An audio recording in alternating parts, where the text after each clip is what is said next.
Ladies and gentlemen, please welcome Ira Blumenthal.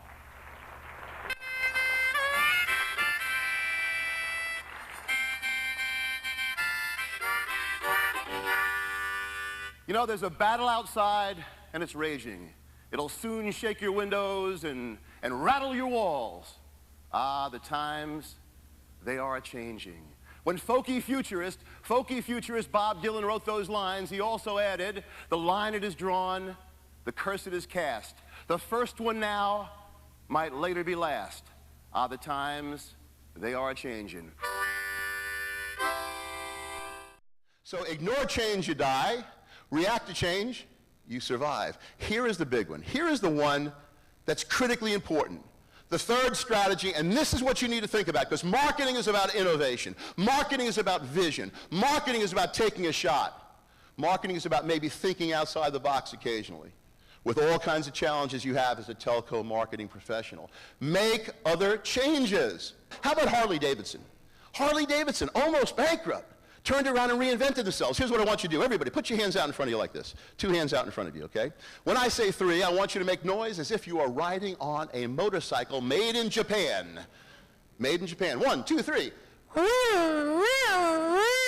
Okay, now, let's put our hands on the hog. Come on, put your hands up there. Up, come on, put the hands on the hog. Let's go, back table, let's go, come on. Okay, when I say 3, 1, Harley Davidson. 1, 2, 3. Boom, boom. Harley Davidson, from a marketing standpoint, and you are marketing professionals, from a marketing standpoint, was perceived at one point as you cannot ride one without body piercing and tattoos. We'll protect Mick Jagger. Remember the old Hells Angels at the Rolling Stones concerts, etc. 17% of Harley owners today are female and growing. And oh, by the way, it has become a lifestyle vehicle from a marketing standpoint. It's okay. Doctors, lawyers, marketing professionals in the telco world, it's okay to have a Harley. One ship sails east, one ship sails west, as the very same breezes blow. It's the set of the sail, not the gale, not the wind, not the winds of change. It's the set of the sail that bids those ships where to go. You see, the same winds of change are affecting every one of you, in every one of your functional areas, in every one of your divisions and departments, and every one of your clients. It's how you set the sail that defines the ultimate direction. But I never taught them the most important rule in basketball and the most important rule in your business. You cannot score unless you shoot. And then it dawns on me, these kids lose 7 games straight while I'm in town. I leave, they win. So Eric, what did Coach Paul, my neighbor, my assistant coach, what did Coach Paul do to fire up the team? Oh, Dad, Coach Paul got the flu. Mom, coach the team. We've done a lot of work over the years for a little company in Bentonville, Arkansas called Walmart. No longer are they walking the halls in Arkansas talking about retail, they are talking about e-tail. It's no longer brick and mortar, it's click and mortar. Now, I'm not saying that's good, and I'm not saying that's bad, I'm saying it's real. We need to, in some way, shape, or form, develop a plan for it. I know that each and every one of you ascribe to a business plan, perhaps a marketing plan, perhaps a long-term plan, perhaps a contingency plan. You also need to have a plan that is defined by the specific changes that we all know will continue to unfurl in our world, and what you plan on doing about it, how you plan on getting ahead of it. A plan that absolutely focuses on dealing with change. The most important constant in our world. You've heard it a million times. You've heard it since you were a kid. Change, change, change. It's not new. But oh, by the way, if we don't deal with it, we will, in fact, find ourselves falling short in some way, shape, or form, like the Eastern Airlines, and like the Howard Johnsons, and like the Sambos, and like the Sankers, and I can go on, okay, with brands that no longer exist. We are in a branded world. We are in a branded world. Years ago, I had a Toshiba copy machine in my office, and I used to ask my assistant to shoot me a Xerox.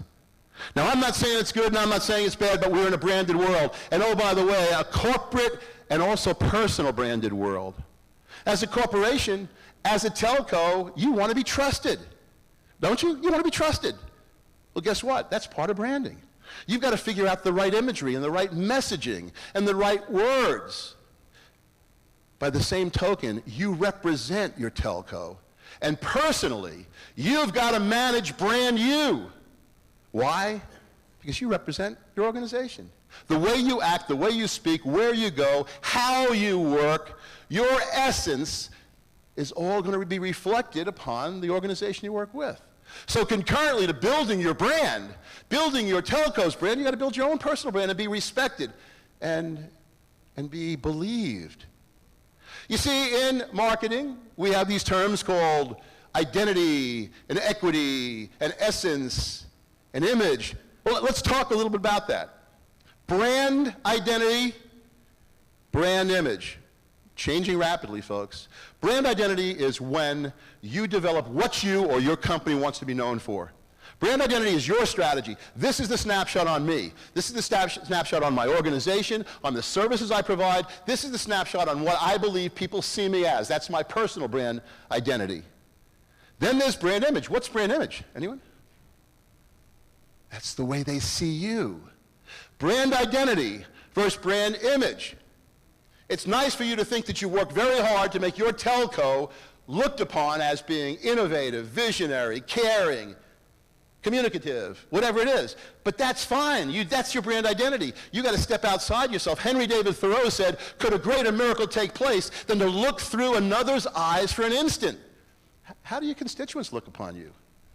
They're always gouging. They're always raising their prices. They're inconsistent. I have to wait on the phone for hours to get a representative. I mean, on and on.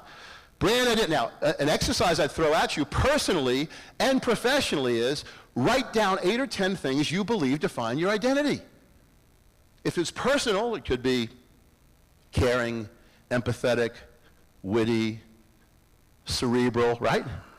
Now go to 8 or 10 friends, relatives, and say, look, you're not going to hurt my feelings. Write down 10 words you think about when you think of me, or you think of my company, or you think of my product. And folks, if you put witty and they put dull, if you put smart and they put stupid, if you put cerebral and they said, whatever, you've got what we call a brand disconnect. And whether the brand disconnect is about your company, your services, or you personally with managing your own brand, that's critically important. So I'll give you one quick story. Move on and get to closure. I am staying at the Paris Hotel in Las Vegas. I went to check in. And the manager, or the desk clerk said, Mr. Blumenthal, got some good news and bad news. The bad news is we're out of rooms. The good news is we do have one room available for you if you want it. It's the bridal suite. Okay, I take the bridal suite. I go upstairs and I find 2 floors, spiral staircase, heart-shaped bed, chocolate-covered strawberry. I called Kim up and I said, get on a plane. She had something silly to take care of, like the children. So in any event, so I go down to the health club and I work out. And now I come back to my bridal suite.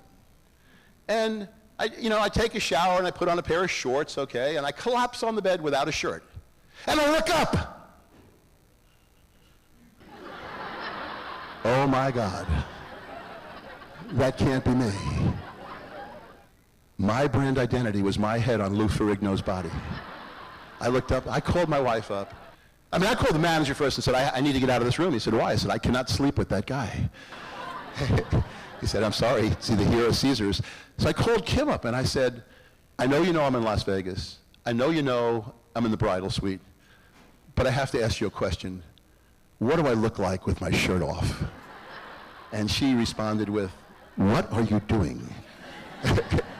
But that's a clear example of brand identity versus brand image. Now, when you go back, here's one thing you could do Wednesday morning, 9 a.m., is turn around and list those 5 or 6 or 8 postulates that you believe your telco stands for, what your brand stands for. Then go out and talk to folks and ask them what they believe you stand for.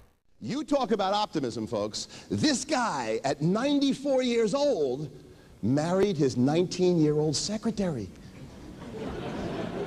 No. That's not the optimism. Don't get too excited yet. That's not the optimism. They bought a house next to an elementary school. That's optimism. How many of you believe in business planning? You realize what kind of business plan you got to have to go from 2,900 to 53. You're talking quantum leap, folks. You're talking about strategy, vision, understanding that, it's incredible. Ladies and gentlemen, welcome to the world of collaboration. Collaborative advantage will lead to competitive advantage.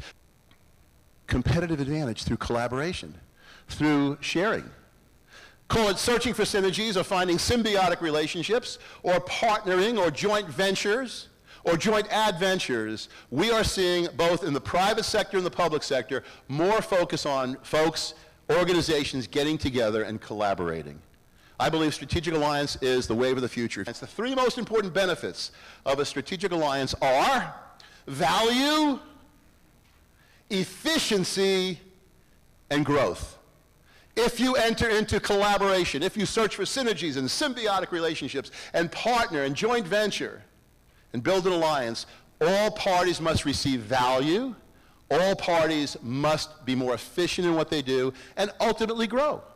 I came out here quoting 20th century philosopher Bob Dylan. In closing, I want to offer something to you that I believe is perhaps my most important message for you as it relates to dealing with change. Change is inevitable, growth is optional. You might think the message strange because it's real simple. Don't grow old. Don't grow old. That's a silly bit of advice from a counselor, from a consultant. What do you mean by that? You all know 25-year-olds that act like 75. You all know 75-year-olds that have the spirit and the passion. That's what's missing in our world today, folks. Passion of a 25-year-old. Your kids create games. They invent rules to those games. If you want to continue growing forward in a time of incredible change, you've got to be young at heart, young at mind, constantly embrace learning. So in the words of 20th century philosopher Bob Dylan, let me close with, may your hands always be busy, and may your feet always be swift. May you have a strong foundation as these winds of change shift. May your heart always be joyful, and may your song always be sung. And may you stay forever young. Forever young, forever young. May you stay forever young. Thank you very much. Thank you. Thank you. Thank you. Thank you. Thank you. Thank you very much. Thank you. Thank you. Thank you. Thank you. May you stay.